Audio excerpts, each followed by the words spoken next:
तेली भारत, पाकिस्तान और नेपाल में पाया जाने वाली एक समुदाय है। इन्हें तेली, तेलकर और तैलेकार आदि के रूप में संदर्भित किया जाता है। खाद्य तेल निकालना इनका पारंपरिक काम रहा है। हालांकि आधुनिक समय में ये अपने पारंपरिक काम को छोड़कर अन्य कृषि तथा नौकरी व्यवसाय भी अपनाने लगे हैं। तेली को हिंदू समाज में वैश्य माना जाता है। आइए जानते हैं तेली जाति का इतिहास और तेली शब्द की उत्पत्ति कैसे हुई। अंग्रेजों के आगमन से पहले यह समाज आर्थिक दृष्टि से समृद्ध और प्रभावशाली रहा है।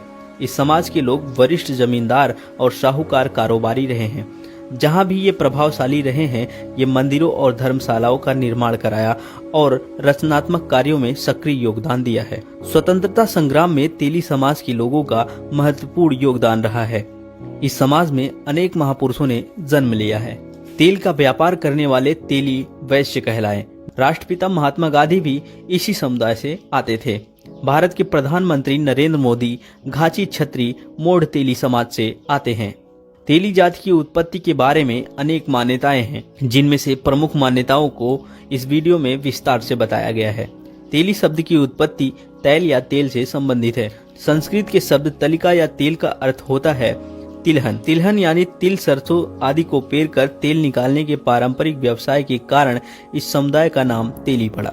भगवान शिव ने किया तेली जाति की उत्पत्ति। पौराणिक मान्यताओं के अनुसार एक बार भगवान शिव की अनुपस्थिति में माता पार्वती को घबराहट महसूस हुई, क्योंकि उनके महल में कोई द्वारपाल नहीं था। इसलिए उन्होंने अपने शरीर के मैल पसीनों से भगवान गणेश को उत्पन्न किया और उन्हें दक्षिण द्वार पर सुरक्षा के लिए तैनात कर दिया। जब भगवान शिव वापस लौटे तो गणेश जी उन्हें पहचान नहीं पाए और महल में अंदर प्रवेश करने से मना कर दिया, जिससे भगवान शिव इतना क्रोधित हुए कि अपने तलवार से गणेश जी का सिर काट दिया और मस्तक को भी भस्म कर दिया। जब भगवान शिव अंदर महल में प्रवेश किए तो माता पार्वती ने तलवार पर रक्त लगा देखकर उनसे पूछा कि क्या हुआ। पुत्र की हत्या की बात जानकर माता दुखी हो गई और विलाप करने लगी। माता पार्वती ने गणेश जी को फिर से जीवित करने के लिए भगवान शिव से आग्रह किया, लेकिन मस्तक भस्म कर देने के कारण उन्होंने गणेश जी को दोबारा जीवित करने से मना कर दिया। लेकिन उन्होंने कहा, यदि कोई जानवर दक्षिण की ओर मुंह किया हुआ मिले तो गणेश जी को फिर से जीवित किया जा सकता है। फिर एक व्यापारी महल के बाहर आराम कर रहा था। उसके पास एक हाथी था जो दक्षिण की तरफ मुंह करके बैठा था। भगवान शिव ने अपने तलवार के प्रहार से उसका सर धड़ से अलग कर दिया और हाथी के सिर को गणेश जी के धड़ से जोड़कर गणेश जी को पुनः जीवित कर दिया। लेकिन हाथी की मौत से हुए नुकसान के कारण व्यापारी जोर जोर से विलाप करने लगा।